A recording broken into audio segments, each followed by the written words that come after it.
عزیزم چطوریه؟ جان چطوری؟ قربونت برم من. شیطون اسمت چیه؟ چه خوشگلی تو. بعدت شم قربونت اسمت چیه؟ محسا. محسا بنازم. من نمیدونم چی کار کنی. اوکی بشین بریزیم رو هم کانکشن. شرمنده من ریل دارم. چه رلت کی عزیزم؟ چی کار است؟ همون اگزوستازه است توی هست؟ چی؟ اگزوستازی داره توی هست؟ نه چی کار میکنه؟ من طرفدار زنام. تو حق انتخاب داری.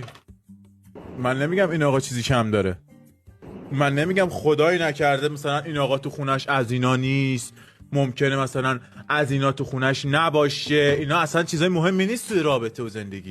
یا مثلا قدش کوتاه باشه یا چیزای دیگه. خدا رو شکر که همه اینا رو داره. چیزایی هست که تو نمیتونم بهت بگم. خیلی چیزای خاصیه.